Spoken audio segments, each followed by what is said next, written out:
வளர்கிறது என்பதற்கு முத்து முத்தாக செய்தி முத்து ரொம்ப ஃபாஸ்டா தியேட்டர்ல இருக்கிற மாதிரியாவே இருக்கு. ஹலோ முத்து நல்லூர் உள்ளிட்ட அவைக்கு வணக்கம். இந்த கயிற்றுல கட்டி விட்டா அது பம்பரம். அப்போ இந்த பம்பரம் மட்டும்தான் சுத்தும், அது டாப். ஆனா வயிற்றுல விட்டா பம்பரம், வயிற்றுல விட்டா படம் பாக்குறவன் ஃபுல்லா தலை ஃபுல்லா சுத்தும். அது டாப்போ டாப்பு. ஏம்பூச்சி மண்டையில சிறுங்குது. இந்த மாதிரி பாட்டை போட்டா தான் நம்ம குழந்தைங்க சாப்பிடுறதுக்கு வாயவே தரங்க. சமுதாயம் வளர்றத விடுங்க, நம்ம குழந்தைங்க வளர்றதே திரைப்படம். பாட்டே புரியலன்னாங்க, அது வாஸ்தவம் தான். எல்லாருக்கும் எல்லா பாட்டும் புரியாது. ரொம்ப ரசிகா வாங்கியாதா அது என்ஆர்ஐ, நம்ம என்ஆர்ஐக்காக எழுதிருக்கு. யாராவது தெரியுமா? ஒமானாங்கிறது நெப்ராஸ்கால இருக்கிற ஒரு டவுன். கிடையாது. அந்த காலேஜ் கேக்குறா, நீ ஒமாகா ஜியா இல்ல ஹவாய் ஆலா? ஒமாகா ஜியா ஹவாய் ஆலா? நான் ஒரு ரூம் போட்டு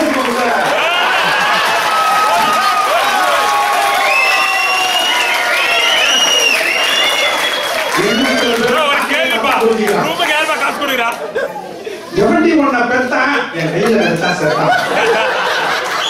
அது பெண்ணு பசங்களுக்கு புகழ்ந்து ஒரு பண்ண ஒரு காட்டு. அது என்ன அர்த்தம்னா, எவண்டி ஒன்ன பெத்தா நீ என் கையில கிடைச்சா உன்னையே உயிரா நினைச்சிட்டு இருக்கான்.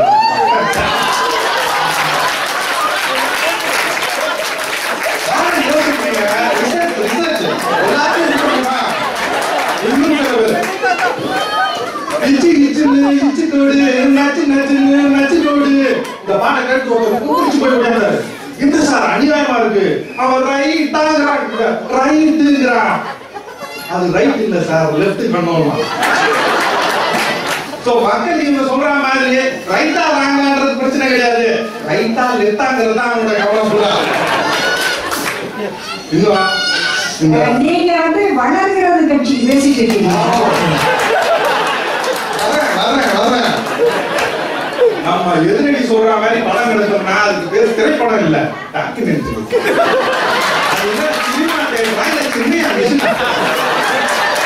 சினிமாங்கிறது ஒரு சமுதாயம் எப்படி இருக்கிறது, எப்படி இருந்தது, எப்படி இருக்கும், இருக்கணும், இருக்கக்கூடாது, இதெல்லாம் கலைநயத்தோடு சித்தரிக்கிற ஒரு ஊடகம். அது காலத்துக்கு ஏற்ற மாதிரி மாறிக்கிட்டே தான் இருக்கும். முன்ன ஒண்ணுல மெதுவா உட்காந்து மெதுவடை சாப்பிட்டுட்டு இருந்தவன் இப்ப பாஸ்டா நின்றுட்டே பாஸ்டா சாப்பிட்டு கண்ணகாலா பாட்டை கேட்டுட்டு இருந்தவன் ஏ கல்லாசல்லா கலசலான்னு தேட்டரை கண்ண பண்ணிட்டு இருக்கான். காஞ்சி பட்டு எடுத்து கஸ்தூரி போட்டு வச்சு அதெல்லாம் போச்சு. ஏ பாட்டி பாட்டி பாட்டி ஹாட் கொண்டாட்டி கியூட் கொண்டாட்டி நோ பாட்டி நம்ம போயிட்டே இருக்கான். காலம் மாறும் போது மக்கள் ரசனை மாறும். அந்த மக்கள் ரசனை மாறும் போது திரைப்படங்களும் அதுக்கேற்ற மாதிரி மாறிக்கிட்டே தான் வரும். சில பேருக்கு சாமி பாட்டு பிடிக்கிறோம், சில பேருக்கு சாமி படத்துல இருந்து பாட்டு பிடிக்கும்.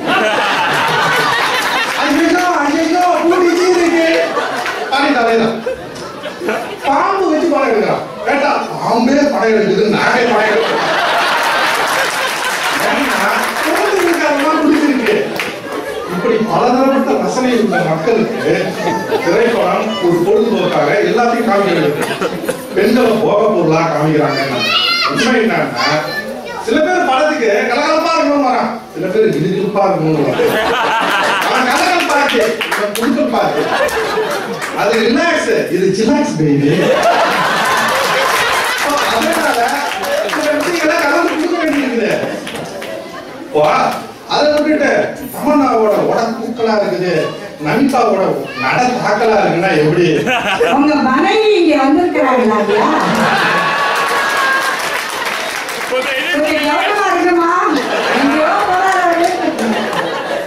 திரைப்படங்கள்ல வன்முறை அதிகமா இருக்கு அப்படின்றாங்க. கலையில ஒரு சில விஷயங்களை மிகைப்படுத்தி சொல்றது வழக்கமானதுதான்.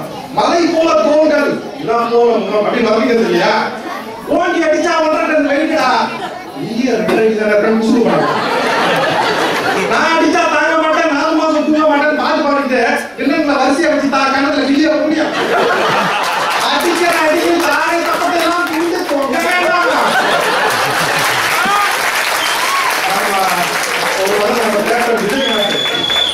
விஜயகாந்த்.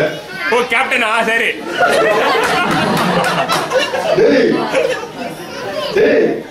சாதாரண மக்களுக்கு தான் கரண்ட் தொட்டா சாகடிக்கும், நான் தொட்டா கரண்டுக்கே சாகடிக்கும்.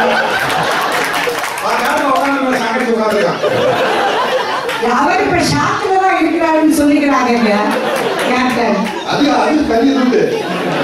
ஏன்னா இந்த மாதிரி எல்லாம் பேசி அடிச்சு நடிச்சாதான் அவர் சூப்பர் ஹீரோ, இல்லைன்னா சைபர் ஹீரோ. புரியுதுங்களா? ஏன்னா மக்கள் வந்து அவங்களுடைய பிரச்சனைகள்ல இருந்து கோபத்தையும் ஆதங்கத்தையும் வெளிப்படுத்துறதுக்காக சினிமா போறாங்க. அதை விட்டுட்டு அடிச்சா சத்தம் வருது, ரத்தம் வருதுன்னா இதெல்லாம் வேணாங்க. இது பாயிண்ட் என்னன்னா, மூட நம்பிக்கையில மூழ்கி போயிட்டு இருந்த நம்ம சமுதாயத்தை சீர்திருத்த கருத்துக்களால் புதுப்பித்து விட்டது நம்ம சினிமா. சுயமரியாதைக்கு புறம்பா நடிக்கவே மாட்டேன், திரைப்படத்தோட நடிக்க மாட்டேன்னு சொல்லி நம்ம புரட்சி செய்து நடித்ததால்தான் நம்ம எம்ஜிஆர் வந்து புரட்சி நடிக்கணும்னு சொன்னாங்க. தம்பி, மக்கள் பிஸியா இருக்கலாம், பசியா மட்டும் இருக்கவே கூடாது அப்படின்னு திரைப்படத்துல மட்டும் இல்ல, வாழ்க்கைக்கு வாழ்க்கை சரித்திரப்பட்டார். அதெல்லாம் சமூகத்தில் வந்து இல்லையா? இன்னைக்கும் வடிவேல் எல்லாருமே மாமியார் ப்ராப்ளத்துல இருந்து சாமியார் ப்ராப்ளம் வர எல்லாத்தையும் பேசி நடிச்சு நம்மளை சிரிக்கணும் இல்லையா? அது ஈஸ்வரோட பாதை. தினமும் குடித்து விட்டு வந்து கலாட்டா செய்த கணவனை கோவை சரளா வடிவேலுவை நையப்படுத்தது போல் நன்றாக கூறி போலீசிடம் ஒப்படைத்தார் மனைவி. இதுதான் சினிமாவோட சக்தி. திரைப்படங்கிறது ஒரு பொழுதுபோக்கு மட்டும் இல்ல. ஒரு நம்ம சின்ன வயசுல வந்த பாட்டை இப்ப கேட்டா அந்த பழைய நாட்களுக்கு நம்மளை அப்படியே கூட்டிட்டு போது பாருங்க. திரைப்படங்கிறது உங்கள் வாழ்க்கையில் கலந்து உங்கள் கூடவே வருகின்ற ஒரு சுகமான அனுபவம். சமுதாயம், அந்த குடும்பம், உறவுகள் இதெல்லாம் வந்து ஒரு சமுதாயத்துக்கு தூண்கள் மாதிரி. திரைப்படம் வந்து ஹாலிவுட் பாலிவுட் எவ்வளவு நெருக்கடி இருக்கு. ஆனா தமிழ் திரைப்படங்கள் இன்றைக்கும் அதை இந்த தாய் பாசத்திலிருந்து தகை பாசம் எல்லாத்தையும் காமிச்சு அதை கட்டிக்காகலையா. இன்னும் நம்ம நடுவர் அவர்களுக்காக சொல்றேன், நம்ம 6 முறை தேசிய விருது வாங்கி எந்த ஒரு இந்தியனும் சாதிக்காத ஒரு சாதனையை வைரமுத்து அவர்கள் தங்கள் சிறந்த பாடலாசிரியருக்காக வாங்கி சாதித்தார். அவர் வந்து சொல்லி கொடுத்துருக்கேன். அந்த பூவே பூத்திரவா பாட்டுல வந்து சொல்லுவார், அந்த பாட்டி வந்து பேசிய பாட்டு சொல்லுவாங்க.